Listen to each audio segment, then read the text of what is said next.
President Cross was sitting in a small conference room in the dodecahedron with several other dignitaries and military personnel as they began to lay out what they knew regarding the situation. Butch Cross had traded out his official flag cloak and Eagle Standard from the press conference with a more casual suit that he'd ripped the arms off himself. He leaned forward, hands clasped in front of him, as he listened to the presentation. The situation had been moving ahead over the past day, as for the first time since the Unification Crusade, America was thinking about accepting an alliance with a foreign power. So, this species known as Libertoninans, which is a good name on its own, look like space eagles? The intel officer nodded. That's correct, sir. As you can see from the pictures here, they do have 4 arms and some sort of flexible insect wing-like webbing between them to assist in flying, but overall they look like tall space eagles. There were murmurs of approval from around the table. And their current president is named Abe, as in Abraham, like Abraham Lincoln. The intel officer nodded once more. That's correct, sir. However, his last name is Sharptalon. Abraham Sharptalon. President Butch, Crusher Cross, repeated the name with a nod as he looked around the table. I think we could form an alliance with an Abraham Sharptalon. Do they have videos of him hunting or something? To help the citizens get excited about the first batch of awesome Xenos we've met and all that. No, sir, but I'll pass on word. The thing is, they're in a bit of a tricky diplomatic situation. Cross waved a hand dismissively. They're tall, freedom-loving space eagles. I don't give a shit if the rest of the galaxy hates them. We're going to befriend them. That's just it, sir. The rest of the galaxy does sort of hate them. And why is that? They started some war around the formation of the galactic government a few centuries back, I think. They wanted more freedom in policy decisions, I think. It's hard trying to find information since most of the galaxy thinks we're a subspecies of the UHG.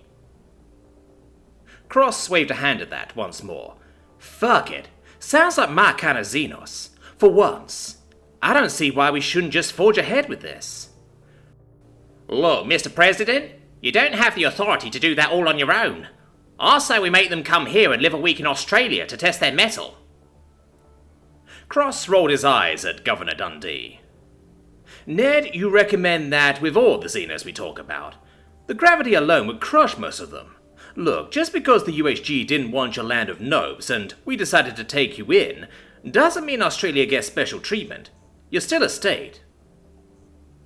Governor Dundee was going to be Cross's primary opponent in the next election. His croc wrestling impressed voters, but Cross was confident he could take him in the Debate Mania cage match. The intel officer looked between the two for a moment before coughing softly. There's also the matter of our official embassy exchange and ceremony. Cross groaned at that. No. UHG ceremonies are bad enough. What's this one about? If I understand correctly, you trade cans of alcohol, shotgun them, and then smash them on your forehead. Cross jumped to his feet, arms raised in the air. The alliance between America and the Libertonians waits for no one. Actually, it does. What? The president glared at the intel officer. They insist we wait until the success of our American escorting their diplomat on a mission.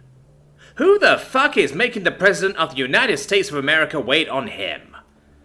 That would be Billy Bob Space Trucker. Billy Bob has started to calm down, as the biogel seemed to settle within his system, and they managed to convince him to come back to the medbay for a quick exam.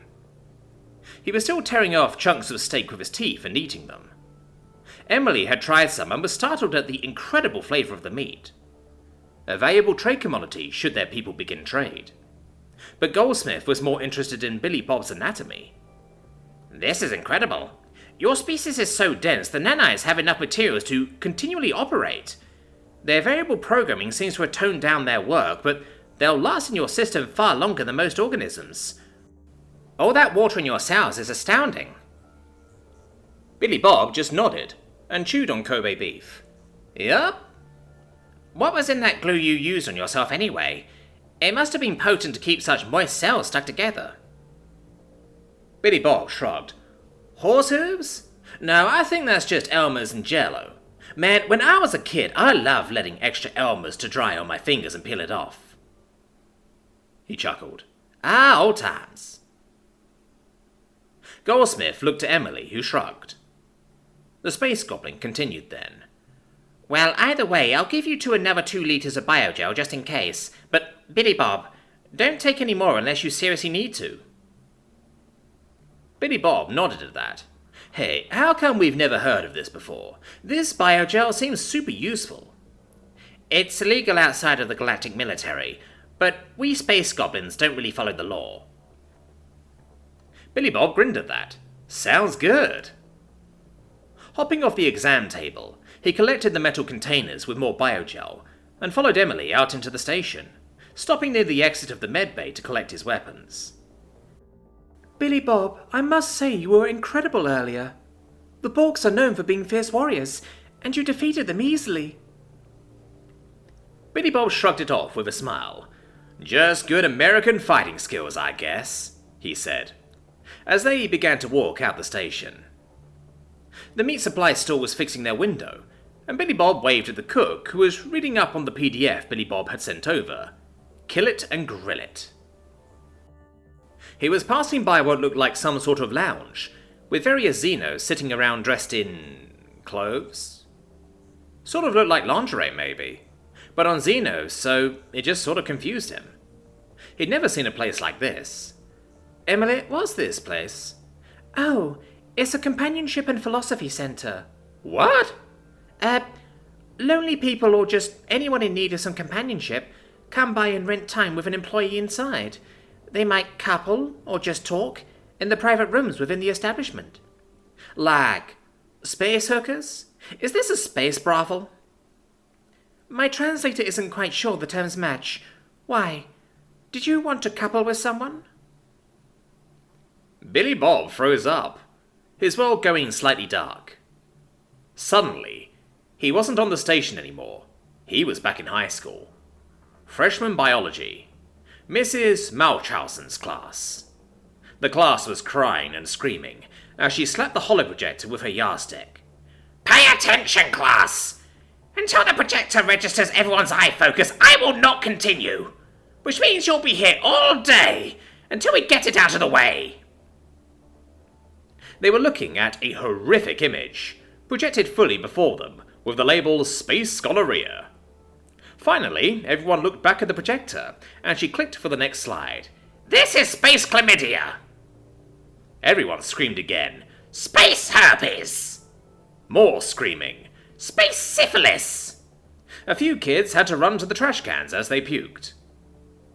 Mrs. Munchausen's evil sneer plastered on her face as she hit the button again.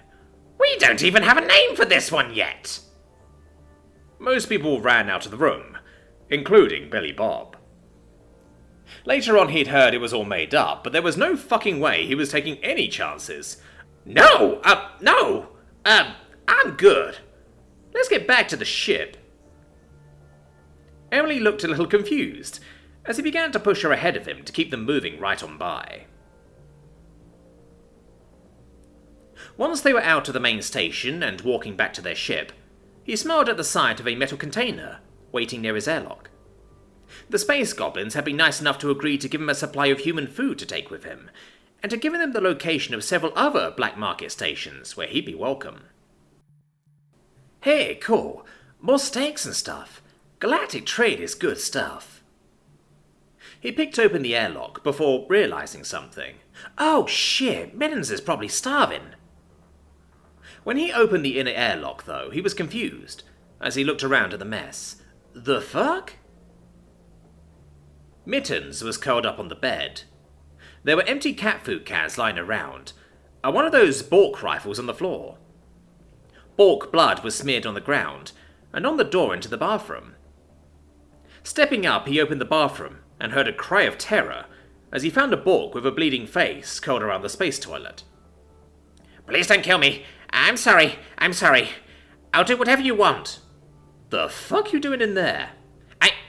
I wait in here until your pet calls for food, and then quickly open a can for him and hide again. He spared my life in exchange for my ability to open those cans." Mittens looked up from the bed as the Bork cried out, and hunkered down closer to the toilet. "Please, my life is forfeit to you. I'll be your lifelong servant." "Sorry, pal, not a fan of slaves." He picked up the Bork's weapon, handing it to him as the Bork blinked, looking confused and afraid. Billy Bob nodded and pushed the weapon at him. The Bork finally took it, but didn't get up. "Here, instead I want you to get back on the station and get a job as a guard. You protect this station. It's your new home. You live to guard it for me, 'kay, pal?" Yes, thank you. You do me a great honor. I will not forget." "Here, hold on." He set his things down, putting a glass from a cupboard and pouring some biogel into it. He handed it to the Bork, who took it and slowly drank the contents, seeming to struggle with the last of it, even if it was only about 2 big American-sized shots of liquid. He shakily got to his feet, and slowly edged out of the bathroom, trying to stay as far from Mittens as he could in the small cabin. Once he was past the cat, he ran out the airlock. "I swear I'll protect this station with my life," he called as he ran out. Billy Bob just chuckled and gave Mittens a pat. The cat purred and nuzzled his hand. "What a terror you are, buddy. Who knew?" That done, he and Emily cleaned up, loaded up the supplies they'd been given, and Billy Bob got his Longhorn moving back towards the space lane. He'd need to drive straight on to his 99 to deliver the cargo. Then it was off to the galactic capital. Once he was back into the FTL lane, he looked over at Emily. "Hey, Emily, I bet you didn't hear that." "Hear what?" She'd removed her hood and her mask, which was what he'd been waiting for. "We call it silent, but deadly." She frowned as she looked at him. "What are you talking about?" He just grinned wide until her eyes opened in shock. "Oh, by the vengeful god! Billy Bob, that's disgusting!" She got up, rushing to the bathroom as he chuckled. Turning his music on, he settled in for the drive. So ends another chapter in the adventures of Billy Bob, Space Trucker.